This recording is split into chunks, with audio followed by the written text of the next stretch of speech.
You know, a lot of people ask me what my dream interview collaboration is or what my dream dance collaboration would be like. Most people assume it's like sitting with Hrithik Roshan and Shah Rukh Khan or dancing with Hrithik Roshan or Allu Arjun.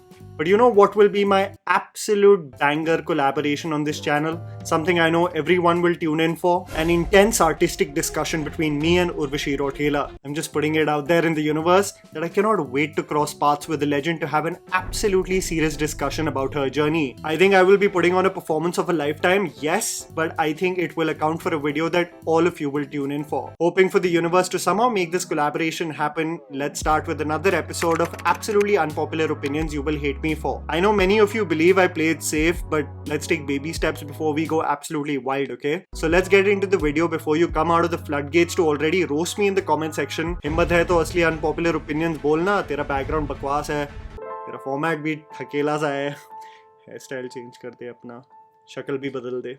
Guys, one step at a time. Okay, let's get to the video. Shah Rukh Khan and his baritone voice in movies lately has me concerned.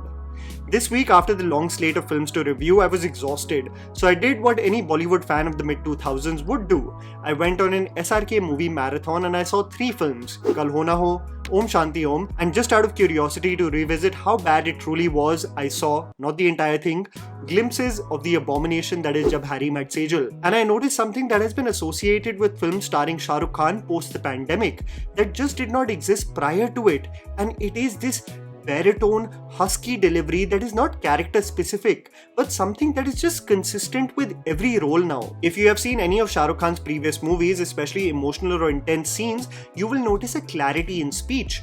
But in both Pathaan and Jawan, this husky delivery was not restricted to just his call as the bald man in Jawan, but his speech to the audience as he partly breaks the fourth wall. लेकिन 5 साल तक अपनी सरकार चुनते वक्त एक सवाल नहीं करता, कुछ नहीं पूछता, बिल्कुल. And the same existed in Pathaan too. तू इतनी सी बात नहीं समझा जा. These intense scenes are associated with so much pressure on Shah Rukh Khan's neck muscles that it almost seems like he's trying too hard, in contrast to his approach previously where there was an ease even in the intense. Let me know if you've also noticed the same too, because I'm not really a fan of this new approach because I always associated intensity to be makhan for SRK versus something that needs a lot of vigor and energy. Rockstar is an absolute screenplay mess. I think we have countless number of times spoken about this film and have raved about the performance by Ranbir Kapoor and the melodious music of A.R. Rahman. Of course, the elephant in the room, Nargis Fakhri, has also been addressed several times, but I think one thing that is undeniable in this sea of praise and some trolling is that the screenplay of Rockstar is an absolute fever dream. When you hear stories of Imtiaz Ali himself saying that he lost the script at one point of time and rewrote it from memory, you feel like that somewhat makes sense. Even more so, in a discussion at the Indian Film Festival of Melbourne, Imtiaz commented on the structure of the film, saying, "What the hell is this film? Where is the screenplay?" He called the musical transitions in the film, saying that it seems each song is separate from the other with awkward changes in the middle of nowhere. It feels like visuals strung together without a cohesive narrative. And this is what I felt upon several rewatches. Emotions barely getting the time to sit, conversations barely getting time to breathe, and we move from one iconic song to the other. I think we were also swayed by the impactful songs that we somewhat bought into the lack of structure. Sadda haq par kiske haq ke liye tum ga rahe ho? It didn't matter. We were invited into the heartbreak Jordan wanted to stay away from, but inadvertently was knee deep in. This chaotic structure has a more cohesive form in Tamasha, and it's fair to say that in contrast, Rockstar is a little bit all over the place. Atlee and his obsession with one fits all will be his downfall. Atlee is one of the most successful Indian directors who has had a strike rate at the box office like no one else, and what has been the consistent criticism with his filmography is that he borrows themes from already popular movies, and the aspect of Jawan that was hilariously called out was that he was borrowing from his own filmography, something that the Hindi film audience was not familiar with. However, I believe that one aspect of his films that will become nauseating if true is his obsession in wanting the lead to play all the roles in the movie. The man has double roles, triple roles, and if rumors are to be believed, wants Allu Arjun for the next film to do 4 roles. I don't know why Atlee hates the prospect of hiring other talent, or he has grasped onto some crazy technology that he wants to use in its full glory. But this knack of wanting his lead actor to do everything was novel once, entertaining twice, but may get tiring and gimmicky if done to a borderline excessive length. I can imagine maybe a time even when the heroines will not get to do roles in his films. Every portrayal is not a target to your community. I understand why Bengalis are pissed off with the generic and over-the-top stereotypes Bollywood keeps on reinforcing. I understand why Muslims are exhausted with every character in Hindi cinema, especially when focusing on some Deshbhakti themes, have a token character who is proving his loyalty towards the nation to counter the extremist antagonist. So, in these two cases, it is the frustration of repeatedly being portrayed in a certain way, where outrage seems warranted. This was true at one point of time with the portrayals of antagonists in web series, where every villain was a Hindu godman. You get invested, but when you see the same themes in every other show, it gets annoying. In this same regard, I must say that every portrayal cannot be subject to outrage. I mean, I sat through Das, where Pankaj Kapoor was playing a psychotic terrorist called Jamwal. That doesn't mean I rile up the entire Jamwal Rajput community from Jammu and Himachal Pradesh to rage against the makers. We can't live in a society where we become so butthurt that we envision a time where we will have to portray characters with no names and no flaws, with the fear that if we do, we'll get FIRs from an offended community. Itna intolerance thoda concerning hai. Ozempic and Monjaro aren't even secrets. The consistent discourse around the film industry, at least for the last year, has been the drastic physical transformations that have happened. And while most people do not even mention the case of the miracle drugs like Ozempic and Monjaro, a lot of us can clearly make out that celebrities have not chanced upon some magical trainer or diet, and that such rapid changes are due to what is readily available, but they choose not to speak about it. The only person who I know from the industry who has openly spoken about this is director Siddharth P. Malhotra, but I wanted to tell you that this is at least information that we know about, and at least in the short term is benefiting people. The real open secret for decades is actually the use of HGH, which is the human growth hormone, and TRT, testosterone replacement therapy, and the insane ramifications on bodies that it has that will need a documentary to be covered.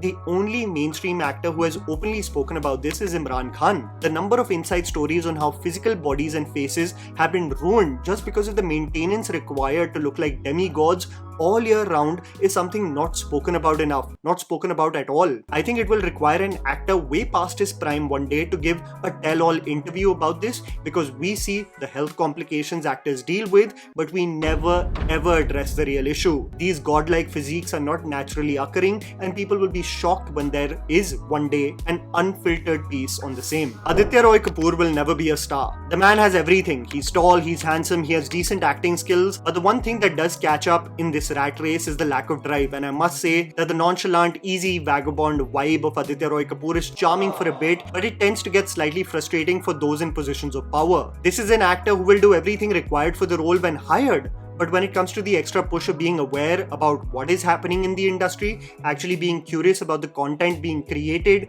what may be elements that one can learn to grow as an artist, Aditya never really conducive for the capitalistic and cutthroat environment the film industry essentially harbors. He will coast through because he is a pretty man with decent talent, but the box office pull of a star is something that he may never command. Not to sound harsh, but the fan page girlies are restricted to Instagram reels, not really translating into ticket sales. Diversity in directors not appreciated in Bollywood. One thing I have noticed with Bollywood film discourse is that audiences like familiarity with the visuals of movies to instantly know who is directing this film. You see the Sayyara trailer, you see a drunk mess of a musician, you know it's a Mohit Suri film. You see the trailers of Golmaal or Singham and you see 1000 dancers with god-awful color correction in the frames, you know it's a Rohit Shetty film. You see any heartbreaking scene with an emotional score louder than the dialogues, you know it's a Rajkumar Hirani film. You see something as generic as someone having chai looking cinematic, it's a Sanjay Leela Bansali movie. The versatility that we wish from creators in Bollywood at least is restricted to actors, and other than Vikramaditya Motwane, I can't think of a versatile director, making me also wonder whether directors don't seek for diversity only because they get the taste of success with a particular formula and tend to not stray too far away from it. I mean, look at Denis Villeneuve's filmography. It's such an insane range that I believe you can't really say a lot for Bollywood directors other than Motwane. Something shifted after Talash. I posted about recently watching Aamir Khan in Talash and being absolutely blown away by his performance. His portrayal of a police officer dealing with the loss of the child was understated, layered and so effective, and it made me wonder what happened to this Aamir Khan. While we saw another brilliant performance by him years later in Dangal, I must tell you that his performance in Talash is absolutely flawless. It made me almost be in awe of him because he was so unrecognizable. It's probably because I have been scarred lately of his animated expressions, almost feeling compelled to dumb down emotions, assuming that everything has to be spoon-fed to us, if not with the expressions then even with the dialogues. I miss this more understated approach by the actor because I genuinely cannot help but be in awe of his portrayal in Talash that almost seems like an Aamir of the past. That's a distant memory. Majority Nepo babies of the 2000s were equally terrible. I wonder about the hypothetical situation of social media existing in the mid-2000s and what the reaction of all of us would have been if those products of nepotism got launched and social media existed. What would be the atmosphere online with all the memes and trolling that has become normalized today?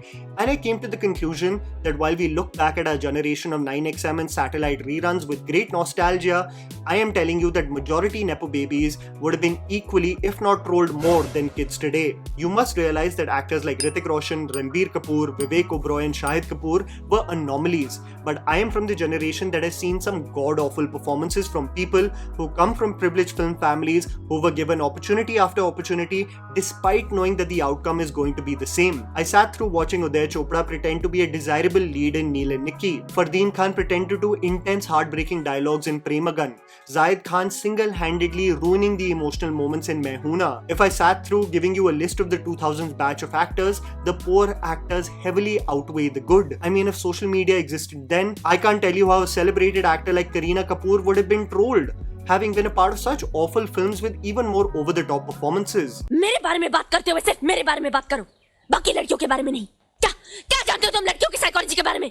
मन के अंदर कुछ और बाहर कुछ और। हम वो नहीं, मैं वो नहीं, तुम लोग हो। This is true for Tushar Kapoor, Jackie Bagnani, and my Muh Bola Bhai Memo too. I just wanted to say, rose-tinted glasses of nostalgia is all fine and good, but we have seen equally terrible Nepo babies in the 2000s who can win the competition of cringe against the current lot. This is the last of the lot, and I want you to put respect on her name. Rani Mukerji is the most talented and underrated dancer in Hindi cinema, possibly the best of the 90s batch of actors, and yes, I include the likes of Aishwarya Rai and Madhuri Dixit there because I think Rani trumps the both of them in versatility in various genres of dance. She is absolutely insane on the dance floor, multiple times stealing the show while shaking a leg with her male co-stars too. And that was the video, guys. Write down in the comments below of what are your unpopular opinions. Please don't forget to follow me on Instagram, the handle's right in front of you. Follow me at JammyPants4. Also, please support us by smashing the like button and subscribing to our channel for weekly content ahead.